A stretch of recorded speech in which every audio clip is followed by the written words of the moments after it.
All India Radio presents Morning News.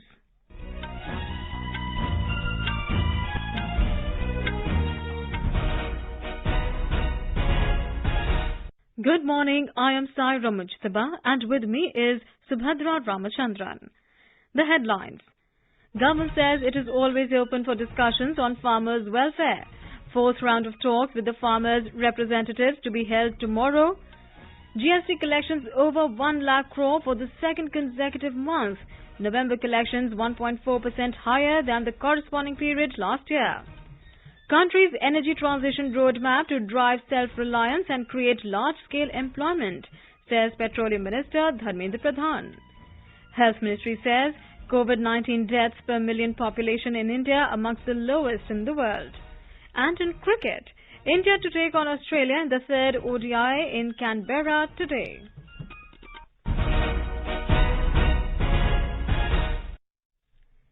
As the nation fights the COVID-19 pandemic, we begin with the message of precaution to stay safe and protected by following these 3 simple steps.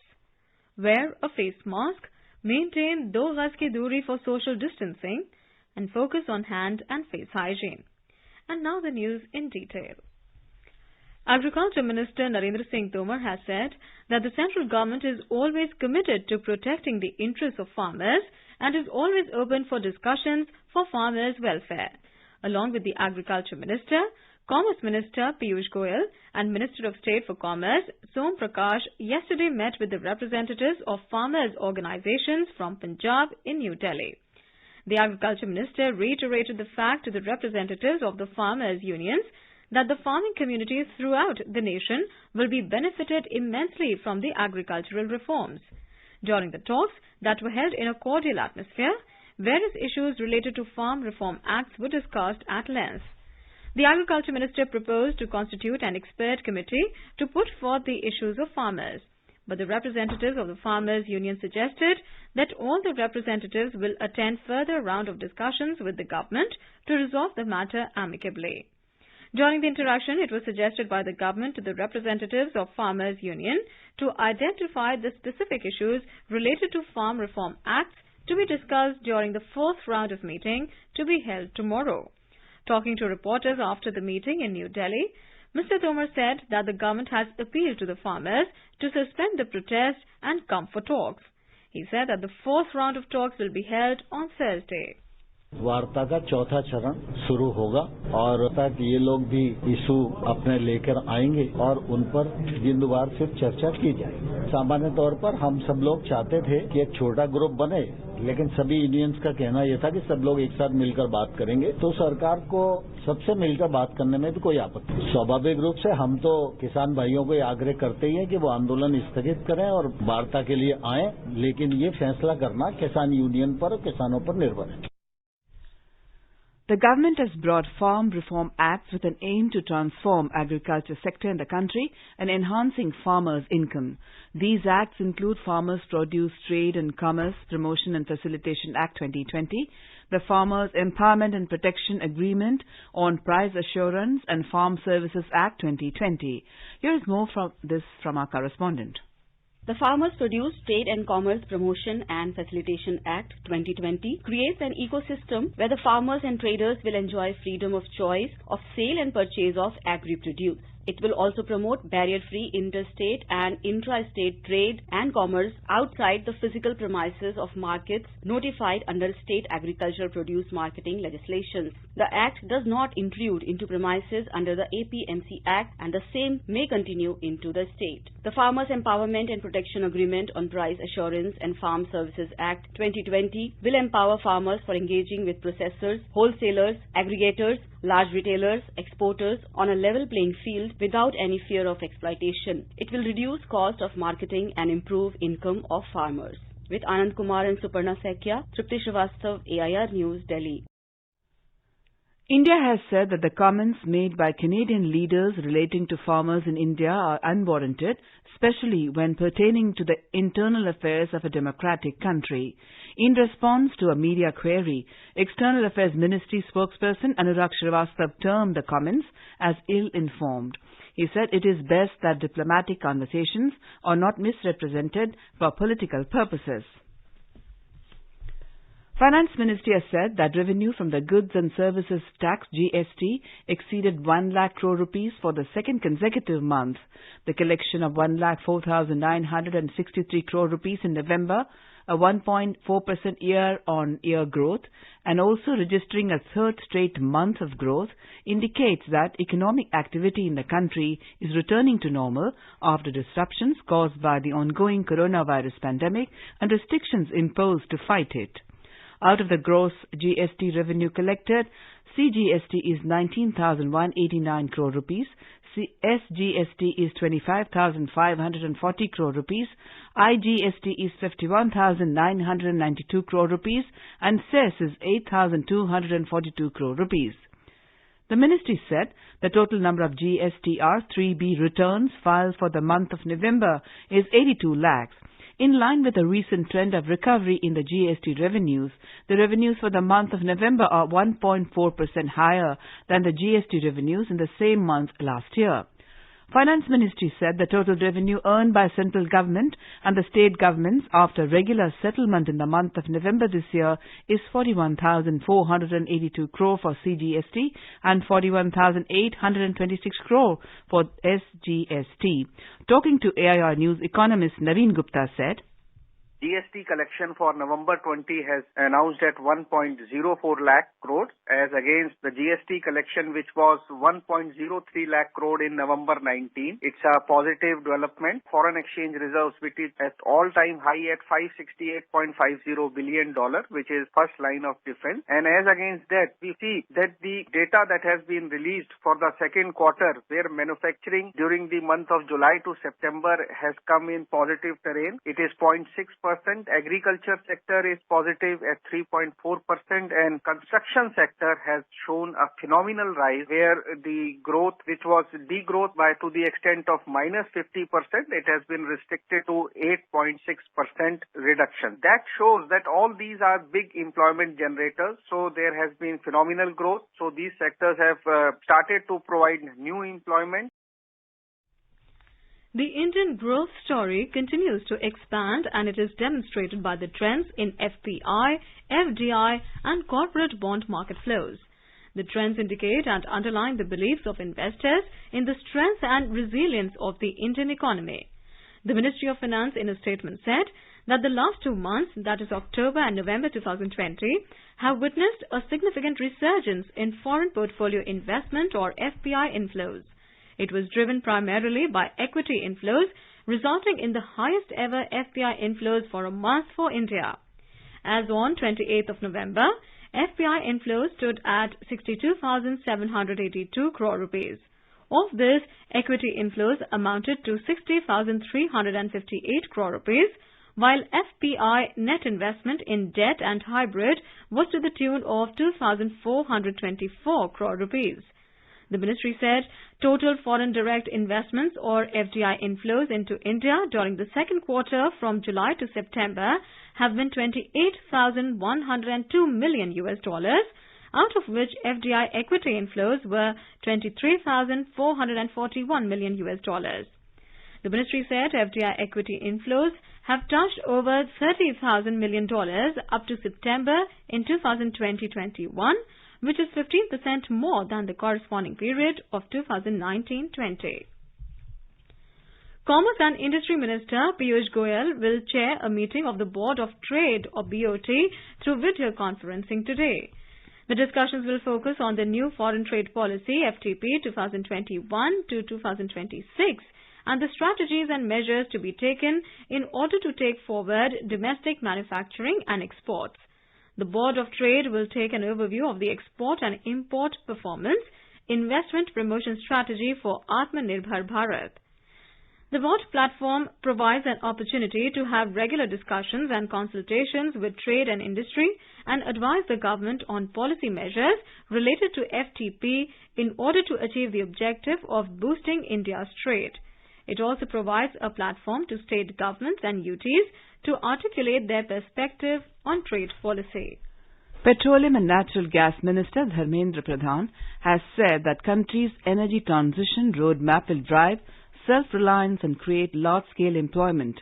Inaugurating 5 CNG stations through video conference, Mr. Pradhan said India is committed to achieve 15% share of natural gas in the primary energy mix by 2030 for a more sustainable energy use.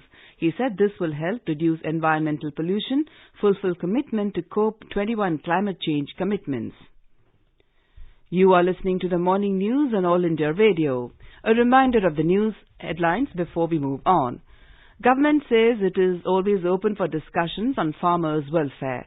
4th round of talks with the farmers' representatives to be held tomorrow. GST collections over 1 lakh crore for the second consecutive month. November collections 1.4% higher than the corresponding period last year.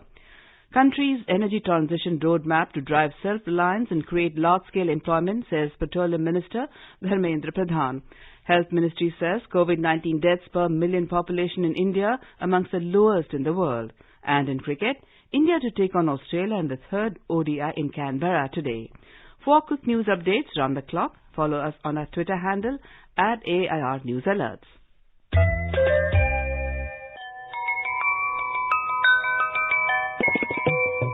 To get accurate, reliable and wide coverage of news, tune into AIR News 24/7 and FM Gold and listen to the major bulletins at 8:30 a.m., 2 p.m. and 8:30 p.m. in English and 8 a.m., 2:30 p.m. and 8 p.m. in Hindi of half an hour each.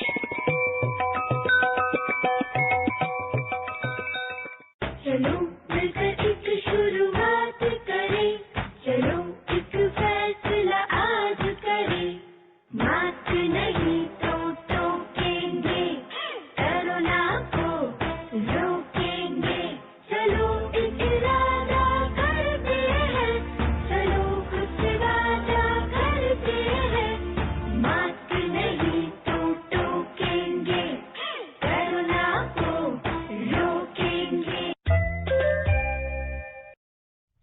Welcome back. You're listening to Morning News. India has leaped across a significant milestone in its fight against COVID. The number of new daily cases have been below the 50,000 mark for 24 consecutive days. The Health Ministry said new cases are continuously declining and only 31,000 new cases were reported across the country. The ministry has said that the deaths in India due to COVID-19 per million population is also amongst the lowest in the world. It stands at 100 deaths per million population, while the global average is 186. Addressing the media in New Delhi, Health Secretary Rajesh Bhushan said that India's COVID-19 cases per million population is also amongst the lowest in the world. Active cases की संख्या में ये गिरावट दर्ज की है वो है महाराष्ट्र, कर्नाटक, केरला, आंध्र प्रदेश और वेस्ट बंगाल. लेकिन 5 राज्य ऐसे भी हैं जहाँ के नंबर बढ़ रहे हैं. वो हैं पंजाब, हिमाचल प्रदेश, मध्य प्रदेश, हरियाणा और राजस्थान. ये वो राज्य हैं जहाँ भारत सरकार ने केंद्रीय टीमों को भी डिप्यूट किया है ताकि वो राज्य सरकारों की मदद कर सकें. Mr. Bhushan said daily recoveries remained more than the average daily reported cases. He said over 10 lakh average daily tests conducted and so far over 14 crore tests have been done. Gujarat recorded 1,477 new cases in the last 24 hours. AIR Ahmedabad correspondent reports that the recovery rate improved and reached 91.06%. More from our Ahmedabad correspondent. India has performed well in its fight against COVID-19 in comparison to the other countries of the world. The best criteria in this regard is the number of cases and number of deaths per 10 lakh population, which is far less in comparison to many countries in the world, including USA, UK, France, Brazil, and Italy. It is due to a series of timely steps taken by Prime Minister Narendra Modi since the outbreak of pandemic. Now, India is taking lead in the world in the development and production of anti-COVID-19 vaccines. The Prime Minister's recent visit and interaction with the scientists at COVID development facilities in the country is a big step in this direction. The scheduled visit of ambassadors of 100 countries to the Serum Institute of India in Pune is also very important in this direction. Yogesh Pandya, AIR News, Ahmedabad. In Madhya Pradesh, around 1,90,000 patients have recovered from COVID-19 so far in the state. 1,683 patients were also discharged from the hospital in the last 24 hours. More from our Bhopal correspondent. More than 1,000 new patients are being reported daily in Madhya Pradesh for about a fortnight. 1,357 new cases were reported in the past 24 hours. As a result, the number of COVID-19 cases in the state has increased to 2,07,000. There are now 14,435 active cases in Madhya Pradesh. Meanwhile, Chief Minister Shivraj Singh Chauhan met Prime Minister Narendra Modi in New Delhi yesterday and informed him in detail about the current status of COVID-19 in the state and comprehensive preparations related to vaccination. The Chief Minister further informed that committees have also been formed to coordinate vaccination of COVID-19 at the state and district levels. Sanjeev Sharma, AIR News, Bhopal. In Andhra Pradesh, so far more than 1 crore samples have been tested for COVID-19. 685 more COVID-19 positive cases were recorded when at least 51,854 samples were tested in Andhra Pradesh in the last 24 hours. 1,094 persons have recovered and discharged from various hospitals in the state in the last 24 hours. More from our Vijayawada correspondent. A total number of 8,68,749 COVID positive cases have been recorded so far in Andhra Pradesh, and 8,54,326 persons have been recovered and discharged from various COVID hospitals across the state, and 7,427 persons are under COVID treatment. At least 1,01,09,708 samples have been tested so far in the state, and 6,996 COVID deaths reported in Andhra Pradesh. The highest number of 146 positive cases have been recorded at Krishna district, followed by Chittoor district with 95 cases during the last 24 hours. Dr. G. Kondal Rao, AIR News, Vijayawada. In Maharashtra, a rise of 4,930 new cases was registered, taking the total number of cases in the state to 18,28,826. According to the state's Public Health Department, 6,290 persons were discharged after recovery yesterday. With this, the total number of recoveries reached 16,91,412. The state reported 95 fatalities, taking the toll to 47,246. Maharashtra currently has an active caseload of 89,098. Maharashtra Health Minister Rajesh Tope said that in the first phase, government plans to vaccinate doctors and health professionals, police force and people suffering from comorbidities. Speaking to reporters in Jalna district, Mr. Tope said that the state is in constant touch with the centre and will provide the approved COVID-19 vaccine in phases as per the guidelines that will be issued by the central government. On the other hand, Pune Division of the Food and Drug Administration has claimed that the Pune Division has adequate reserves of oxygen against the backdrop of a possible second wave of COVID-19. In view of rising cases of COVID-19, the Himachal Cabinet has recommended the cancellation of the proposed Winter Assembly session scheduled to begin next week at Dharamshala. The decision not to convene the proposed Winter Assembly session from December 7 to 11 was taken in a State Cabinet meeting chaired by the Chief Minister Jairam Thakur in Shimla yesterday. The state government has also decided to conduct a random sampling to identify the affected persons at an early stage to avoid further infection. All the ministries have also been asked to ensure effective implementation of Him Suraksha campaign in their assigned districts. The cabinet has also decided that all the ministers, MPs, MLAs would hold virtual functions instead of public gatherings by strictly adhering to the SOPs issued by the state government from time to time. It also decided that for all the social gatherings, permission of local SDM would be mandatory. While the nation was fighting the pandemic, there was also an urgent need to fight poverty, as the government had to ensure that the disruption doesn't become a distress for the poor. The Narendra Modi government swung into action immediately to help the poor. Through the 1.7 lakh crore rupees Pradhan Mantri Garib Kalyan Package or PMGKP, the government announced free food grains and cash payment to women and poor senior citizens and farmers. Around 42 crore poor people received financial assistance of 68,820 crore rupees. A report. 17,891 crore rupees was transferred to almost 9 crore farmers under PM Kisan scheme. Nearly 31,000 crore rupees was transferred to 20 crore women Jan Dhan account holders in 3 installments. 2,814 crore rupees transferred to about 2 crore 81 lakh old age persons, widows and disabled persons. About 13 crore free Ujjwala gas cylinders were delivered to poor households. Under Garib Kalyan Ann Yojana, nearly 80 crore people received free food grains and pulses till November. With Dipendra Kumar, Anupam Mish, AIR News. India's initiative for the development of COVID-19 vaccines is very much important in the interest of the world. After successfully leading the world in its fight against COVID-19, India is now ready to play a crucial role in the world for development, production and distribution of COVID-19 vaccines. According to an article published in leading Gujarati dailies, Prime Minister Narendra Modi has inspired the scientists for making India the world's pharmacy. Talking to All India Radio News, Dr. Anupam Prakash, Professor of Medicine, Lady Hardinge Medical College, Delhi, has urged the people to be more cautious and avoid crowded places as the weather is changing and chances of COVID-19 reinfection are more. ये एक बहुत जरूरी चीज है कि चाहे बाजार हो, चाहे त्योहार हो, भीड़ भाड़ वाले जितने भी इलाके हैं, उनमें हमें बहुत संभल के रहना चाहिए. बिल्कुल अति आवश्यक हो तो जाना चाहिए. उस समय बाजार जाएं जिस समय भीड़ भाड़ कम हो.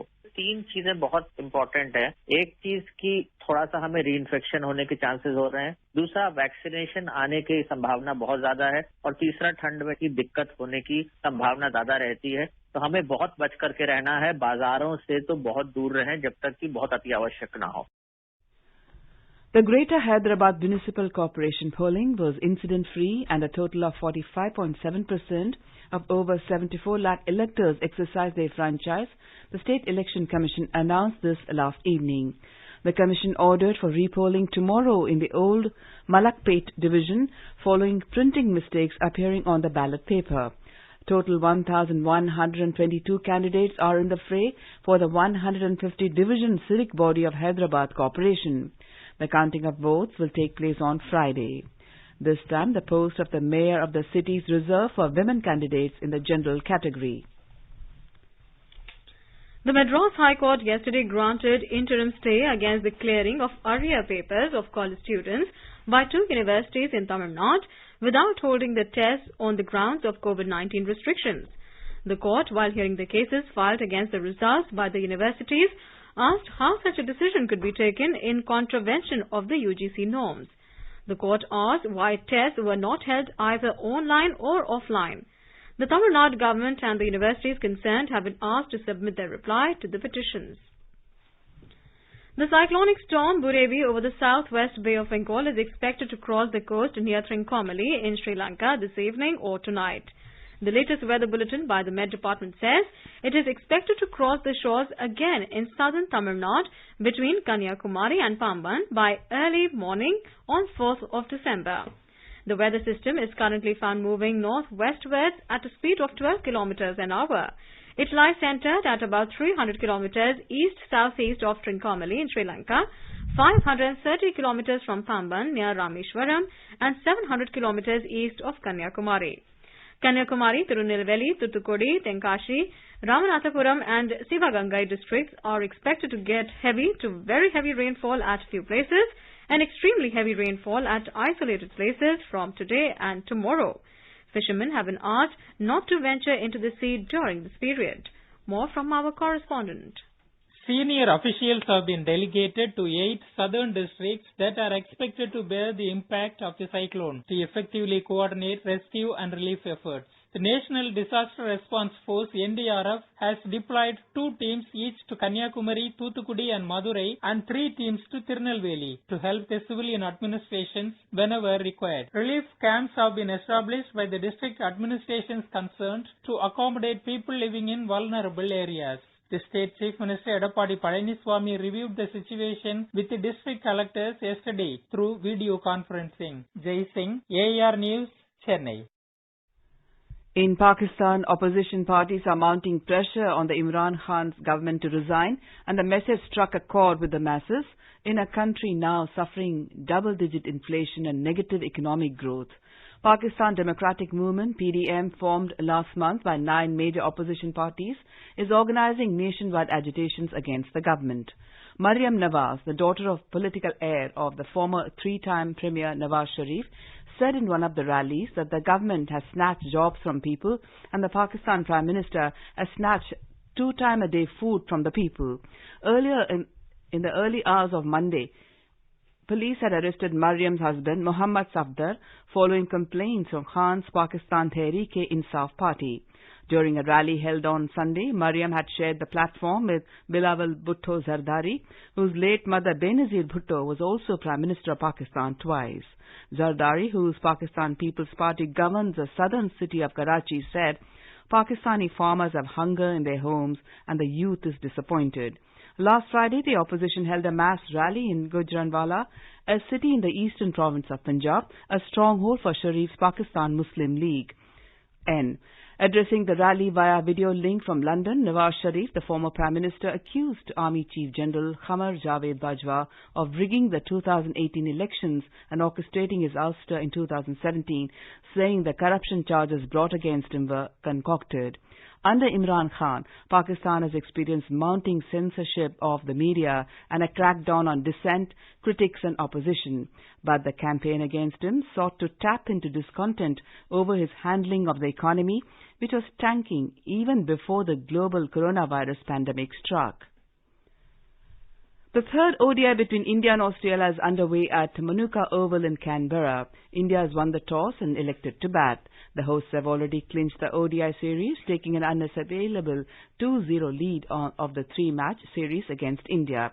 India have to find out 6th bowling option as Hardik Pandya, below per performance, allowed the opponent to amass a huge total against the visitors in the last 2 one-dayers. In addition, dismal performance of ace pacer Jasprit Bumrah compounded the woes of the selectors. And now let's take a look at the weather forecast for today. The national capital had generally fog or mist, with temperatures varying between 10 and 26 degrees Celsius. Mumbai will observe a mainly clear sky today and temperature will vary between 24 and 35 degrees Celsius.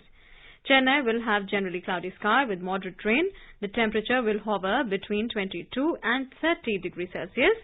Kolkata is likely to have a mainly clear sky.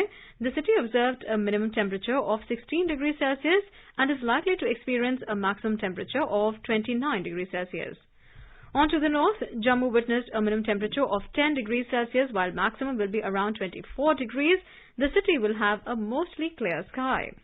Srinagar will have a mainly clear sky as well, becoming partly cloudy towards the afternoon or evening.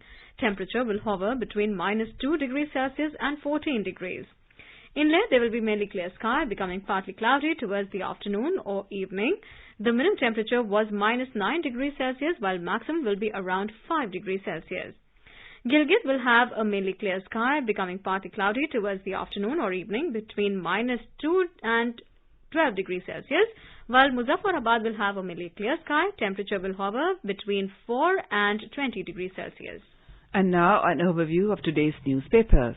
Almost all dailies have covered the worsening air quality of Delhi as temperatures come down. Hindustan Times says, local emissions choke Delhi again as winds slow AQI at 367. The Pioneer writes, air quality very poor in Delhi, Noida, Gurugram, severe in Ghaziabad. Papers also notice the high GST revenues in the month of November.